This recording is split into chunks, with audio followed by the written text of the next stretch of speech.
மாற்றி யோசித்தால் வெற்றி நிச்சயம். உருளைக்கிழங்கு பிரபலமானது இப்படித்தான். வெற்றியை நோக்கி பயணிப்பவர்கள் சரியான பாதையில் செல்லவில்லை என்றால் வெற்றி என்பது எட்டாக்கனியாகத்தான் இருக்கும்.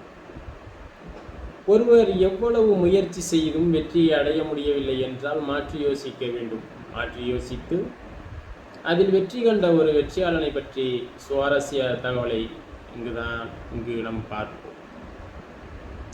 இன்று நமக்கெல்லாம் மிக எளிதில் கிடைக்கும் உருளைக்கிழங்கு முன்பெல்லாம் பன்றிகளுக்கும் கால்நடைகளுக்கும் கொடுக்கப்படும் உணவாகத்தான் இருந்தது.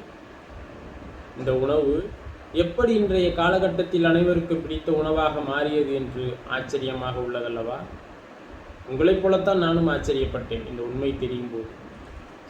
உருளைக்கிழங்கு அனைவருக்கும் பிடித்தமான உணவு பட்டியல்களில் சேர காரணமாக இருந்தவர் தான் பிரான்ஸ் மருந்தாளுநர் ஆண்டோயின் அகஸ்டின் பார்மெரேடியர். சரியான நேரத்தில் இவர் மாற்றி யோசித்ததால் தான் இன்று அனைவரது வீட்டு சமையல் அறையிலும் உருளைக்கிழங்கு இருப்பதற்கு முக்கிய காரணம்.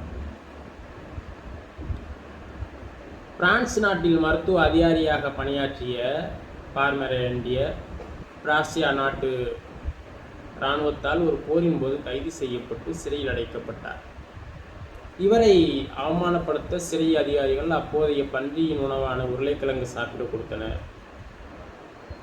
பன்றியின் உணவையா சாப்பிடுவது என தயங்கிய பார்மெரேடியர் அதிகப்படியான பசியின் காரணமாக வேறு வழியின்றி சாப்பிட்டார்.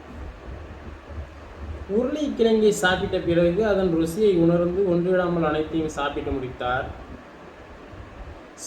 சிறையில் இருந்து வெளியே வந்ததும் உருளைக்கிழங்கில் இருக்கும் ஊட்டச்சத்துக்களை ஆராய்ச்சியும் செய்தார்.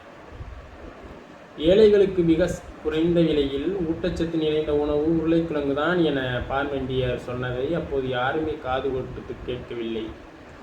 இருப்பினும் அவரின் முயற்சியில் இருந்து பின்வாங்கவில்லை. மக்களுக்கு உருளைக்கிழங்கின் சுவையை காட்டிவிட்டால் நிச்சயமாக ஏற்றுக்கொள்வார்கள் என ஒரு திட்டம் தீட்டினார். இதன்படி தன்னுடைய பெரிய பண்ணையில் உருளைக்கிழங்கை பயிரிட்டு இராணுவ வீரர்களை காவலுக்கு வைத்தார்.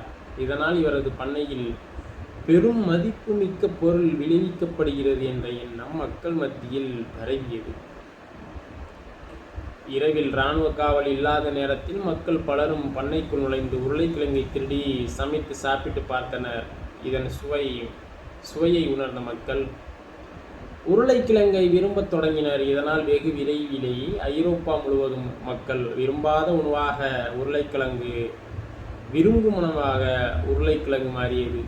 இதன் மூலம் குறைந்த விலையில் ஊட்டச்சத்து மிக்க உணவு மக்களுக்கே கிடைத்தது.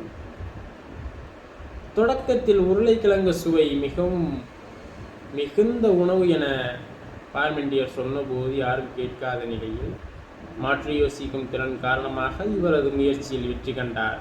இன்று உலகம் முழுவதும் சிப்ஸ் முதல் பிரெஞ்சு ஃப்ரைஸ் வரை உருளைக்கிழங்கு தான் பயன்படுத்தப்படுகிறது. எந்த செயலிலும் நமக்கு வெற்றி கிடைக்காமல் போனால் சோர்ந்திடாமல் அதில் வெற்றியை எப்படி பெற முடியும் என மாற்றி யோசித்து பாருங்கள். வெற்றி உங்களை தேடி வரும்.